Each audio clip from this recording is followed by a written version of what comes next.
Hey everybody, it's Eli. I just want to kind of go over this single strand ring knot. This can be used for decorative buttons on like a pair of reins. I say decorative, I mean they have a purpose, but they can be used as a button on a pair of reins.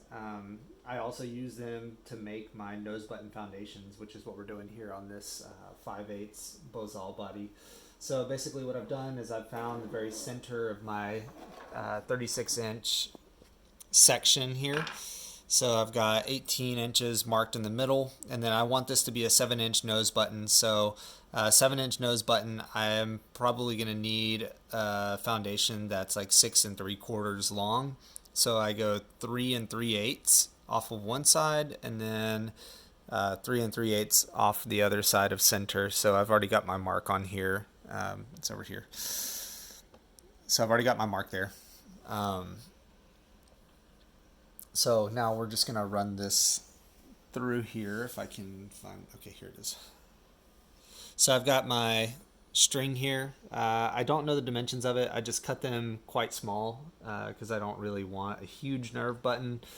But it does have a little bit of beef to it. It's a little bit deeper than you could get away with. So I'll start by making a little hole here with my awl. So this is my mark. So I want the outside of that to be the outside of my my finished knot. So I'm going to go in here and kind of skip up maybe 1 or 2 bites or 1 or 2 plates. So I'm just going to pick a few strings and I'm just going to raise those up and bury this under here.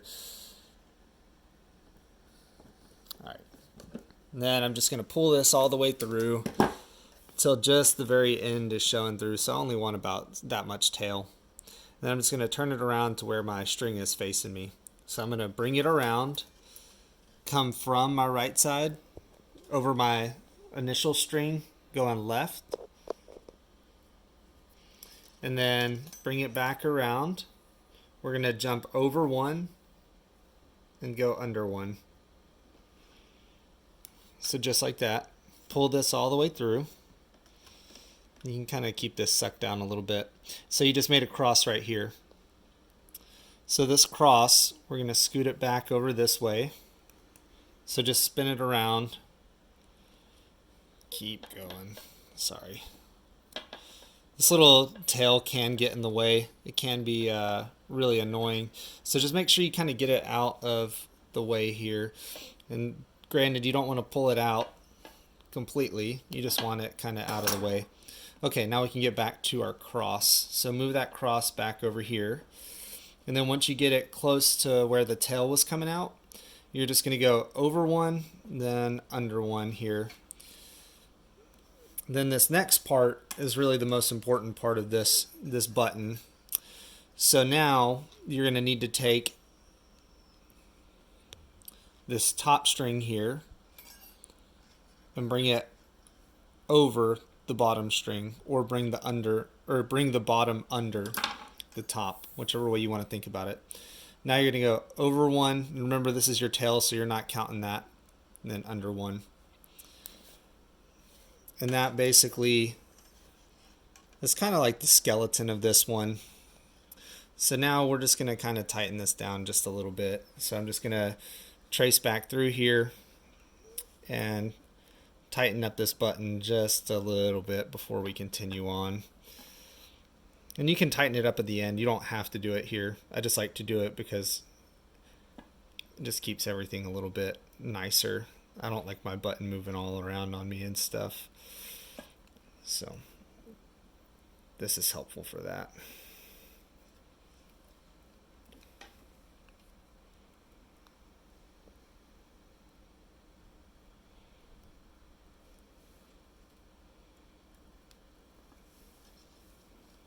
Alright, so now that we've gotten that tightened down, come back here, you're going to go over one, under one.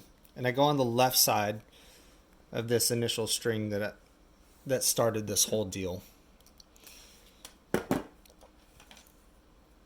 Okay, now you're going to go over two, so there's 1, 2, and then under one, and I go on the right side of that strand. I just kind of alternate. I go left, then right, and then on this next one, we'll go over 2 again, then under 1, and once again, alternating, I go on the left side of that strand in the middle. And what we're doing is we're basically creating pairs here. So now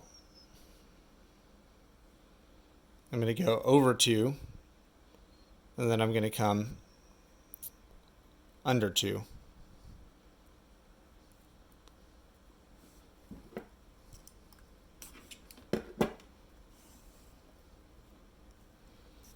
Then over 2 and under 2 again. So 1, 2, then under those 2.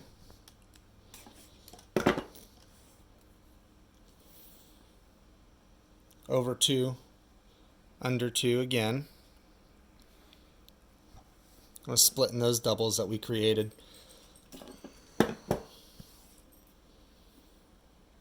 And then that's the end of it, but there's one last bite. So I go over 2 and then under 2 again, and I just will stop it right there. But it's just to create this last bite right here.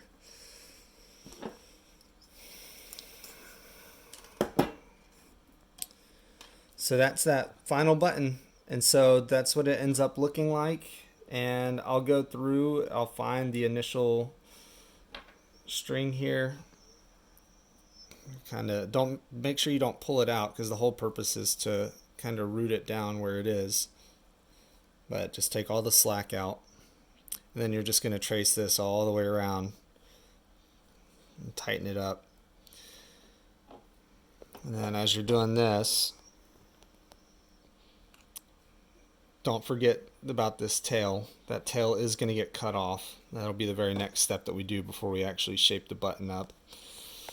And to shape the button up, you can just use a pair of pliers that have the teeth ground off of them, and they work fairly well.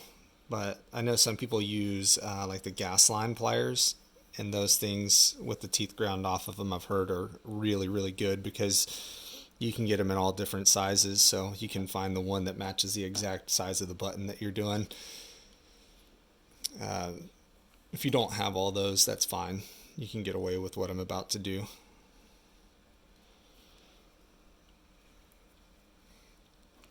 Sorry, this is kind of tedious. There we go. I'm at the end. Alright, so I come in here, I just leave this little part of the tail. I don't want to cut it off all the way in there, but I do want it to get to the point where it's kind of going to retract in there a little bit underneath the button.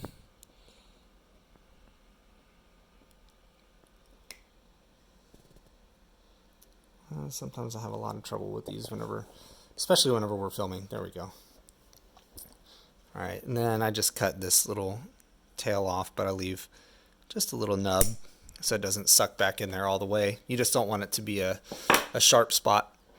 So then that's our finished button. As far as braiding goes, then these are the pliers, so you can see they don't have any teeth on them. I just ground those teeth off, made a smooth surface. So I just go around here, kind of clamp everything together, tightens up that braid.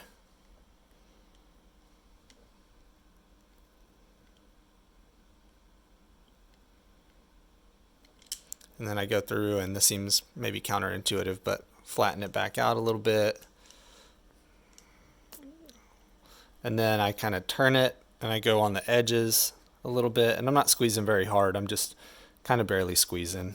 But just pressing those sharp edges down. Do that around one time, each side.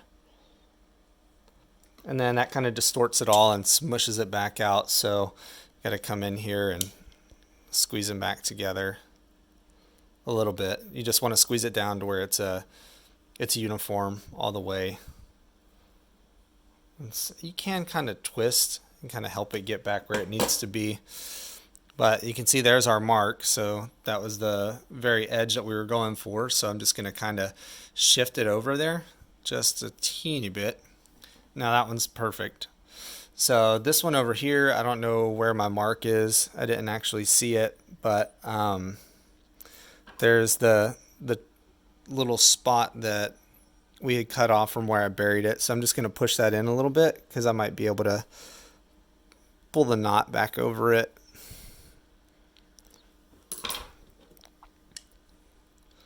I might need the help of my pliers. So like I said, if you kind of twist, you can kind of move it back a little ways.